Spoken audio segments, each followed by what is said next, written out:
Good morning, everybody, and welcome to Math with Mr. W. And this morning, we're going to talk about the most elegant theorem of all in mathematics, the Pythagorean theorem. The Pythagorean theorem. You know what? If I ask 10 adults, what is the one theorem you remember from high school? Almost all of them say a squared plus b squared equals c squared. And I'll say, yeah, that's great. What do you use it for? And there's dead silence. I haven't got a clue. It's really important that kids and adults know why we have something, and then it's important to know what we use it for. So we're going to go through this idea of the Pythagorean theorem, but more than that, we're going to digest this thing. We're going to take it apart. We're going to look at things called square roots. We're going to look at things called irrational numbers. We're going to look at a lot of stuff involved in the idea of the Pythagorean theorem and square roots and simplifying square roots. Now, as a fun thing that I do for my kids, I always do this. I sort of put this on the board, and then they're wondering what I'm doing, and then I do this, and I ask them, what is that? What are these guys right down here? And those are called square roots. And that's, I don't know if anybody's laughing, but I should put a square tree up on top. But those are called square roots. But we're going to know exactly what square roots are. We know what perfect squares are. It's the opposite of the perfect square. It's the square root. But let's take a look at the Pythagorean theorem. It says the sum of the squares of the legs of a right triangle is equal to the square of its hypotenuse. So here I've got A, it's one of the legs, okay? And then I've got B, it's the other leg, and those two legs create the right angle. And opposite that right angle is the hypotenuse. The hypotenuse. And this is a lazy right triangle because it's laying on its hypotenuse all day long. So here's our hypotenuse, and it's called C.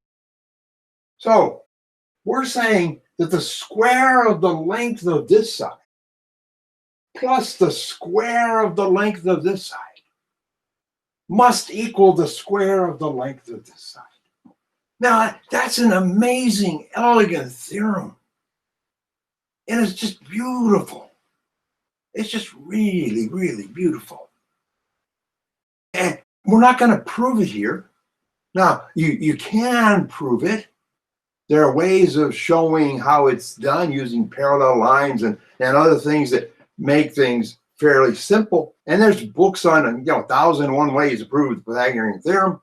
There's also a movie by the California Institute of Technology, which you can probably get for your classes, that I think really shows an extensive way of proving the Pythagorean theorem. But it's really wonderful. It shows in numerous ways why this theorem is true and why it works. But in this case right here, what we're going to do is we're going to say this thing exists. But now what we have to do is we have to be able to know if we have A and B, can we figure out what C is? If we have A and C, can I figure out what B is? So this is going to require some work. So if I know this, I can write it the other way, that C squared is A squared plus B squared. I haven't changed anything. All I've said is that the square of C, that's the hypotenuse, is the sum of the squares of the legs of the right triangle. All the time. So if I take the square root of this side, I will get the square root of this side. If I do the same thing to both sides of my equation, I'm going to take the square root of the sides. Now, what am I doing here? It's like taking the square root of 9. The square root of 9 is 3. All right, so square root of C squared is C, because I'm undoing the squaring of C. But on the other side, I have a sum. A squared plus B squared. I can't take those out because it's a sum. I actually have to figure out what the square of each is, add them together, and now if that's a perfect square, or it can be simplified, then I do that. Otherwise, I leave it alone, and that's what we talk about when we're dealing with simplifying square roots. So let's figure out what would we do if I didn't know A and B and wanted to find C. What if I knew A and C and wanted to find B? So here's my equation starting again. A squared plus B squared equals C squared. I want to find B. And I know A and C. Well, first, I don't want this by itself. I don't want it this way. I got to move the A over here. So I have to subtract the A squared from this side. And the same thing over on this side. So now these will be removed. And so now B squared is equal to C squared minus A squared, which looks very much like this one up here. So if I want to know what B is by itself, I take the square root of both sides.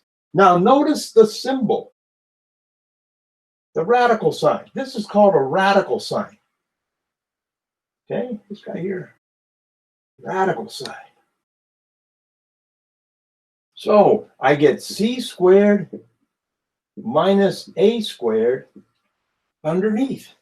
So once I figure out what the lengths are and square them, then I can figure out perhaps what B is. Now, let me give you an example. Let's suppose that I knew that C equaled 17. And I knew that A was equal to 8. Could I figure out what B is? Let's try that. So I want to figure out what B is. So I have B equals the square root C squared. So that's 17 squared minus 8 squared. Well, 17 squared, everybody knows, is 289. And 8 squared, we all know, is 64. And so when I subtract these two, I get 225. I square before I subtract. Please excuse my dear Aunt Sally.